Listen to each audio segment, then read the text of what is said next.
Friends, ఈ stock market సిరీస్లో video number 4 నేను లాస్ట్ వీడియోలో చెప్పాను కదా మీకు బీఎస్సీ ఎన్ఎస్సీ అంటే ఏంటి అని చెప్తానని చెప్పేసి వీడియోలో నేను మీకు దాని గురించి చెప్తాను. అయితే ఇది ఎందుకు అంత ఇంపార్టెంట్ అని అంటే మీరు అప్పుడప్పుడు టీవీస్లలో వింటూ ఉంటారు, ఇవాళ సెన్సెక్స్ అనేది పడిపోయింది, నిఫ్టీ అనేది పడిపోయింది అని చెప్పేసి. సో ఆ మ్యాటర్ మీకు అర్థం కావాలి అని అంటే ఫస్ట్ మనకు ఈ ఎన్ఎస్సీ బీఎస్సీ అనేది అర్థం కావాలి అన్నట్టు. సో ఎన్ఎస్సీ బీఎస్సీ మీకు ఇది అర్థం కావడానికి చెప్తున్నాను చూడండి. ఇప్పుడు మనకు ఈ స్టాక్ మార్కెట్ అంటే ఇది ఒక పెద్ద మార్కెట్ అన్నట్టు. దీనిలో 2 షాప్స్ ఉంటాయి, ఒకటి వచ్చేసి ఎన్ఎస్సీ బీఎస్సీ. సో ఈ రెండిట్లలో మీరు ఎక్కడైనా సరే కంపెనీకి సంబంధించిన షేర్స్ని కొనుక్కోవచ్చు. సో మరి దానిలో బీఎస్సీ గురించి మాట్లాడినట్టయితే ఓల్డ్ మార్కెట్ అంటే పాత మార్కెట్ అంటే 1875లో ఇది స్టార్ట్ అయిందంటే దాదాపుగా 150 సంవత్సరాల కంటే పాత మార్కెట్ అన్నట్టు.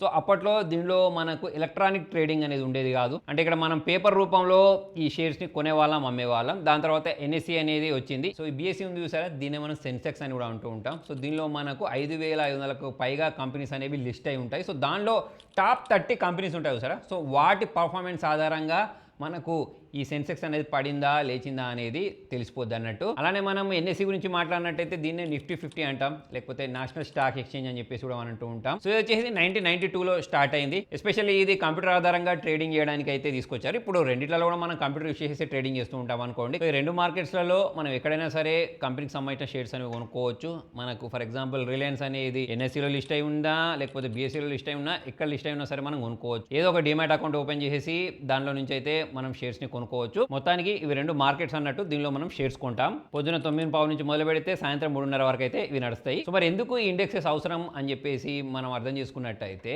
ఇంతకుముందు నేను చెప్పినట్టు దీనిలో కొన్ని వేల కంపెనీలు అనేవి లిస్ట్ అయి ఉన్నాయి కదా. సో మరి ఆ కంపెనీకి సంబంధించిన పర్ఫార్మెన్స్ అనేది ప్రతి దాన్ని మనం ఇండివిజువల్గా ట్రాక్ చేసేసి ఇవాళ స్టాక్ మార్కెట్ అనేది అప్లో ఉందా డౌన్లో ఉందా అనేది తెలుసుకోవడం కష్టం కదా.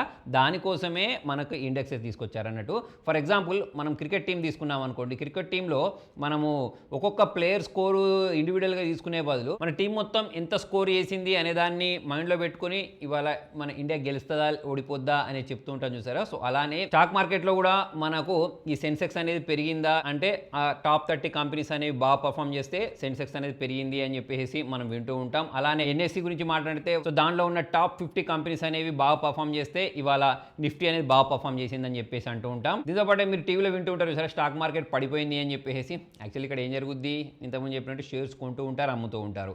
అమ్మే వాళ్ళు ఎక్కువ అయిపోయి కొనే వాళ్ళు తక్కువ అయ్యారు అనుకోండి. సో అటువంటిప్పుడు స్టాక్ మార్కెట్ అనేది క్రాష్ అయిపోద్ది అన్నట్టు. సో ఇది ఒక్కటే కాకుండా ఇంకా చాలా రకాల కారణాలు ఉంటాయి. వాటి గురించి నేను మీకు నెక్స్ట్ వీడియోలో ఎక్స్ప్లెయిన్ చేస్తాను. మరి మీకు ఈ వీడియోలో ఇంకా ఏమైనా అర్థం కాకపోతే కామెంట్లో రాయండి, దాన్ని నేను నెక్స్ట్ వీడియోలో కవర్ చేయడానికి అయితే ట్రై చేస్తాను. మరి మీకు వీడియో యూస్ఫుల్ అనిపిస్తే లైక్ చేయండి. ఇటువంటి మరిన్ని వీడియోస్ కోసం ఫాలో అవ్వండి. Thank you.